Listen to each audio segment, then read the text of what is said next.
Bonjour et bienvenue donc dans cette vidéo où je vous accueille en fait tout simplement dans mon salon pour changer un petit peu.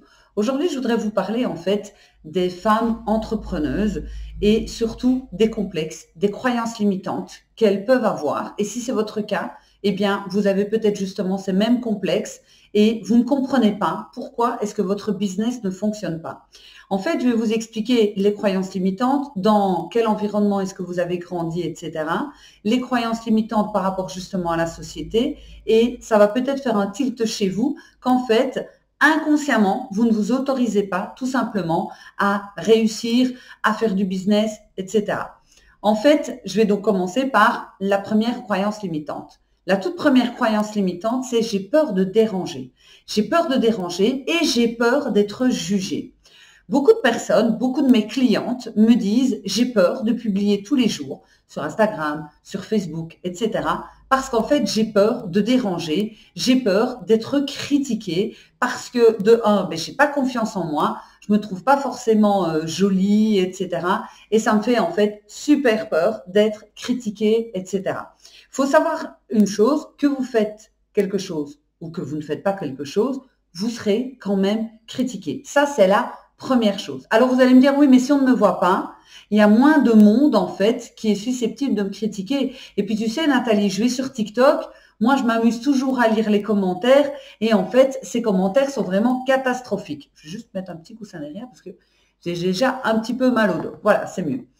Vous devez comprendre que si vous faites ce business pour essayer de fuir quelque chose ou pour essayer de prouver aux autres quelque chose, eh bien, ça va vous toucher énormément.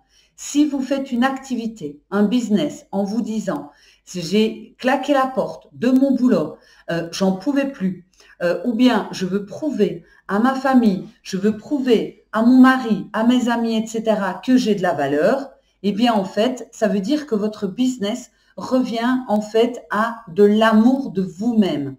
Et ce que vous cherchez, c'est même pas forcément de réussir, c'est l'approbation des autres. Vous ne cherchez que les commentaires positifs, etc. Vous ne cherchez que de l'amour, en fait, dans vos publications. Alors qu'il faut rester réaliste. À partir du moment où vous avez un business, il faut tabler sur deux choses. Il faut tabler sur le lien, parce que moi, j'aime faire des vidéos, j'aime donner du contenu, j'aime partager avec vous. Je sais que j'ai une belle écran de communauté aussi et ça me fait super plaisir.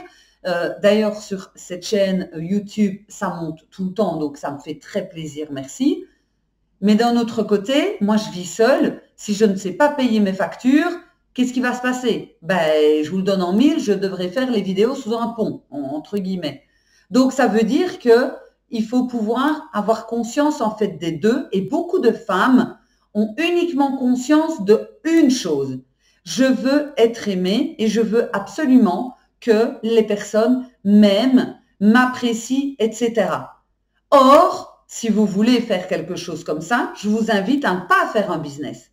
Je vous invite à faire une chaîne TikTok, une chaîne YouTube où vous allez uniquement partager des choses de vous à vous.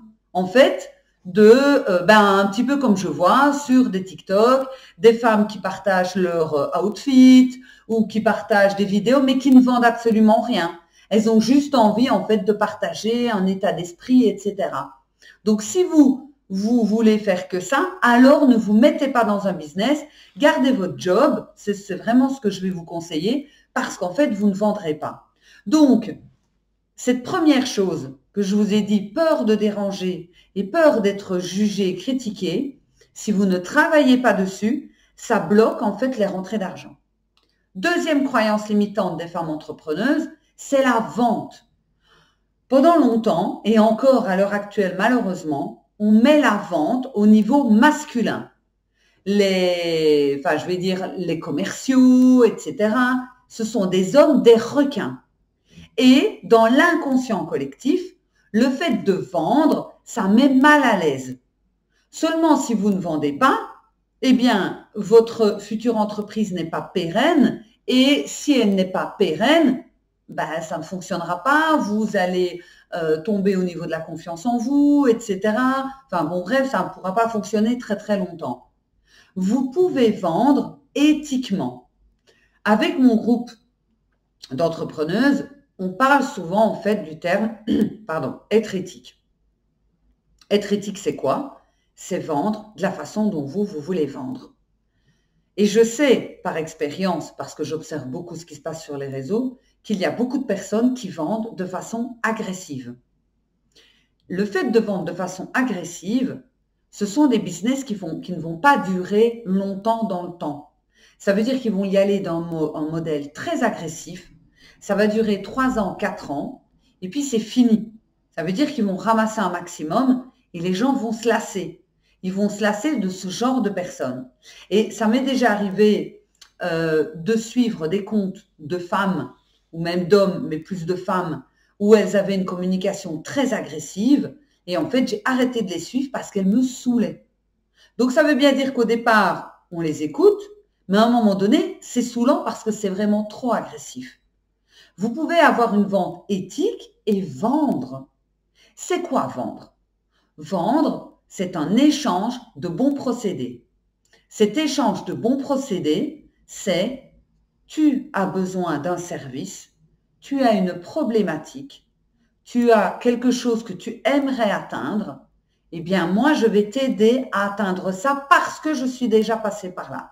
Si je prends l'exemple du burn-out, par exemple, eh bien, parce que je vous dis ça parce que j'ai déjà eu des clientes qui ont eu des activités avec le burn-out.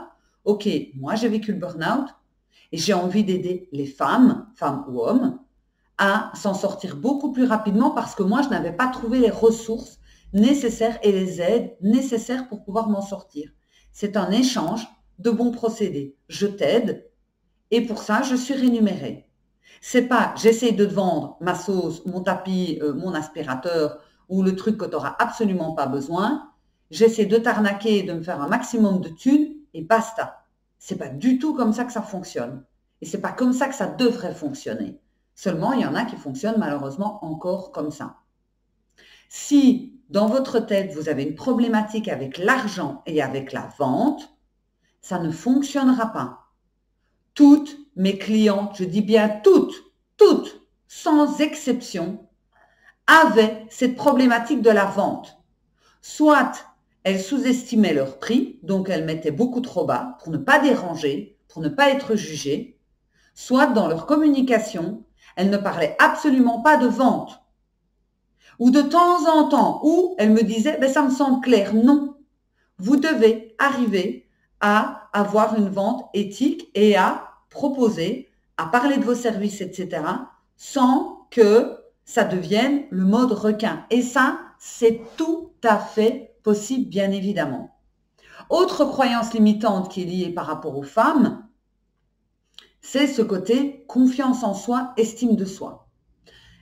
Beaucoup de mes clientes ont fait des formations où elles ont des compétences incroyables. Ces compétences incroyables, en fait, elles ne se rendent pas compte qu'elles les ont. Ça veut dire que pour elles, c'est « oui, je sais que je suis compétente, mais n'exagérons pas ». Seulement, à l'heure actuelle, il y a énormément de concurrence. Dans certains domaines, c'est même presque bouché. Pourquoi? Parce que l'aide à la personne, par exemple, il y a de tout. Il y a des sophrologues, il y a des coachs, il y a ci, il y a ça, etc. Et arriver à se dépatouiller dans tout ce truc, c'est extrêmement compliqué parce que il y a beaucoup de concurrence. Donc, si vous estimez que vous êtes un expert dans une niche, dans un domaine, et que vous l'exprimez, vous aurez beaucoup plus facile de vendre. Si par contre, vous me dites en séance de coaching, non, je vais quand même pas dire que je suis un expert, il faut quand même pas exagérer, et que j'ai pas trop envie de me mettre en avant, ça ne fonctionnera pas. Imaginez le salon de l'auto. Je ne sais même pas s'il y a encore des salons de l'auto d'ailleurs. Bon, bref, le salon de l'auto où chaque marque réserve des emplacements pour mettre en valeur leur véhicule, le BMW, etc. Et que le directeur d'Audi, de BMW, de Fiat, Renault, etc. dit, alors oui, on a payé un stand la peau des fesses, autant le dire, très très cher, Mais faut pas exagérer, j'ai pas envie qu'on se mette en avant. On va quand même pas dire qu'on est le top du top des voitures et qui dit à ces vendeurs, quand vous avez des personnes qui viennent et qui sont intéressées, laissez-les regarder, mais allez-y doucement. Vous trouvez ça risible? Eh bien, pourtant, c'est ce que font la majorité des femmes sur leurs réseaux sociaux et dans leur communication. C'est comme ça, en fait, qu'elles travaillent. Elles travaillent en disant, je veux me mettre en avant, mais je ne me mets pas en avant. J'appelle ça, en fait, c'est moi qui ai inventé le terme, j'appelle ça le syndrome du frein à main. Ça veut dire, je veux avancer, mais je laisse le frein à main. Ça veut dire, je veux vendre, mais pas trop. Je veux être connue, mais pas trop. Je veux avoir des clients, mais pas trop. Donc, en fait, elles avancent tout le temps avec ce fameux frein à main. Et tant qu'elles avanceront toujours avec ce frein à main, je peux vous assurer, elles ne feront pas d'argent. Donc, ce qui est important à comprendre, c'est que sans ça, ça va être extrêmement, sans avoir, on abaisse le frein à main, vous ne ferez pas de résultat non plus. Et ça, tout ce que je vous ai dit, c'est ce que je rencontre tous les jours dans mes coachings entrepreneuses. Même celles qui viennent en coaching et qui me disent « Non, moi, je n'ai pas de problème. Je n'ai pas de problème avec l'argent. » Je l'ai vécu il n'y a pas longtemps avec une cliente qui était vexée et qui m'a dit « J'ai pas de problème avec l'argent. » Rien que le fait d'être vexée, ça veut dire qu'elle a un problème avec l'argent. Parce que les entrepreneurs, à la base, c'est votre job. Vous devriez avoir facile de parler d'argent, de parler de business, de parler d'échecs, de parler de ce qu'il faut faire, etc. Tant que vous n'êtes pas habitué à parler de tout ça, eh bien, pour vous, ça va être beaucoup plus compliqué de mettre en place des choses pour pouvoir performer justement dans votre business. Donc, ce qui est important ici à comprendre dans cette vidéo, c'est qu'on est tous et toutes bourrés de croyances limitantes. Et ces croyances limitantes nous empêchent, en fait, d'atteindre tous nos objectifs, professionnels ou privés. Et ces croyances limitantes, c'est uniquement ça. Il n'y a rien d'autre à aller chercher. C'est uniquement ça qui vous empêche d'atteindre vos objectifs, d'atteindre tout ce que vous voulez avoir dans votre vie. Et c'est vraiment dommage parce que moi, quand j'ai des clients, je vois le potentiel. Et le pire du pire, chez mes clients, ça pour moi c'est le pire, c'est celle qui pense tout savoir. C'est celle qui dit, je vais continuer à faire ce que je fais et ça va fonctionner. Je peux vous assurer que ça ne fonctionne pas. C'est très compliqué. Et quand je leur fais leur séance de coaching, elles me disent, oui, c'est logique. Ah oui, ça c'est des idées magnifiques. C'est super. Oui, effectivement, avec ça, ça devrait marcher.